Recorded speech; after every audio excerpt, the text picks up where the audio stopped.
But Ben, there's worse to come, because we're now going to use AI in helping to nudge communities into the right action. We are indeed. Well, that's certainly the direction that we're heading in. We're going to go to Demos, which is, I think, probably right now the most influential think tank in the UK.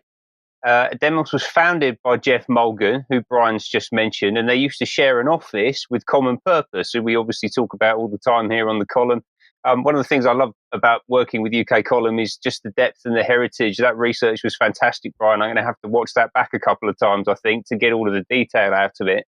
But Demos are really setting the agenda now for the radical corporatist left, which is basically what the Starmer government has turned out to be.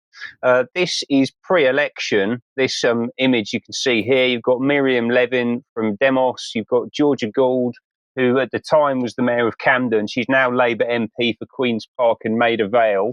And she's very much a right-hand lady to Keir Starmer. She's always hanging around with him. You also have there Lisa Witter from Apolitical Foundation, who are trying to execute an audacious takeover of global governments. And I spoke about them about a month ago on the show. And then Claudia Chalice from DemocracyNext, who I've spoken about a few times. And this still comes from an event that happened back in March. And I've taken a few clips out of it. But if we could just get that back on screen quickly, I just want to reinforce what you're looking at here.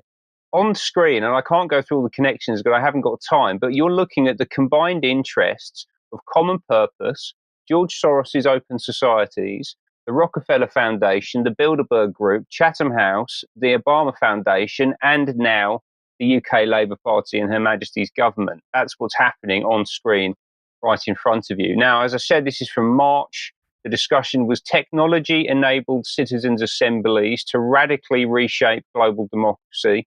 And we're just going to hear a quick introduction from Claudia Chalice from DemocracyNext. The way that I've been kind of approaching this work for a while has been thinking about how can we really be building new democratic institutions for another democratic paradigm, and how does our whole mindset shift actually about what that entails, what that means for power and relationships when it's an institution and not just a tool. But I think there's pros and cons to these approaches. So I prepared a few slides as well, just a little bit about what is Democracy Next and what is the work that we're doing on these topics, our role as an international research and learning hub, because I completely share that spirit of really needing to learn from what's working, what's not working, and having that approach to iteration and going off of that, and then sharing from two key bits of work that we're doing around pushing systemic change with cities, and also really pushing innovation for things to keep evolving with an approach to employing technology within assemblies. So Claudia Chalice is building new democratic institutions. That is the brief that she has received. I believe she's received that from Jeff Mulgan via the Rockefeller Foundation. I haven't got time to explain to you exactly why. I'm going to come down to that on a show over the next few weeks. But that's what she's working on, new democratic institutions. And we know that Labour Party policy is to get rid of the House of Lords and replace it with an assembly. And that's exactly what these people are working on. We're going to talk about two more clips. I highly recommend going to watch the whole of this hour-long presentation. It's absolutely critical to see this, to understand what's happening right now. But we're going to talk very briefly about the approach to cities, because this is about progressing the C40 cities and World Economic Forum agenda around urbanisation. Let's hear the next clip. How could we change the way in which decisions related to housing and infrastructure, mobility get taken every time they have to be taken? And so we did this work because we see these sorts of issues are the same all over the world. Before we launched this, we did interviews with people in different countries, those different roles. Actually, we spoke to some of your colleagues in Camden even, I remember at that stage. And there's just a shared sense of these problems being shared in cities around the world. And we really believe that we don't just need different policy solutions to these issues that we're facing all over the place. We really need a different way in which we're taking these decisions on an ongoing basis. And these new governance models can help break through deadlocks and give legitimacy to the sometimes hard choices that need to be made that require trade-offs. So we can't sell our policies to people. Therefore, we're creating a piece of technology which would allow us to force these policies through on the basis that they just have to get on with it and trade-offs need to be made. There's nothing democratic about that at all. This is all, as we've kind of touched on, very much technology enabled, right? And they're building AI into the entire process of selection, sortition, deliberation, decision making, absolutely everything. This is happening in collaboration with MIT Center for Constructive Communication. We could just bring that up onto screen. That would be fantastic. Thank you. So you can just see here, that's the end-to-end process that they've mapped out for how these things work. And they're embedding AI into the green sections, right? So all the way through the process, they're going to be introducing technologies to nudge and usher people through the decision-making process and to get them going ultimately in the right direction, right? This is what this stuff is for. Now, the final clip, the first thing I would encourage you to do is to just, in the first few seconds, watch Georgia Gould's reaction when Claudia Chalice talks about keeping a public record of what's going on in these assemblies. It's absolutely fascinating. Let's run the clip.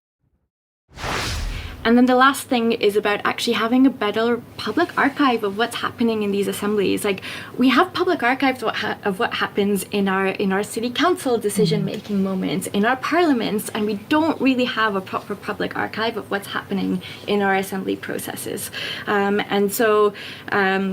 This is an example of the kind of archives that the MIT team has done for some of the community dialogue works, but you can also, again, go in and have what happened and what took place grounded in voice. And we want to be working on different things, like if you have a final set of recommendations, is there a way you could kind of listen to and see what was the initial genesis of that idea and what were parts of the conversation that led to it? How did people get there? So anyways, we're working on a whole bunch of different things that can be done in this space, but I think it's important for the kind of trustworthiness of these processes, and I think for the kind of history and the legacy of them, and I think connected maybe to what I see as one of the bigger picture things that needs to happen of moving actually to decision-making assemblies. And this is not about replacing politicians, but I think that if there is going to be an assembly that is commissioned, I think we're actually at a place where we should experiment with this being a decision-making body and exploring what does that mean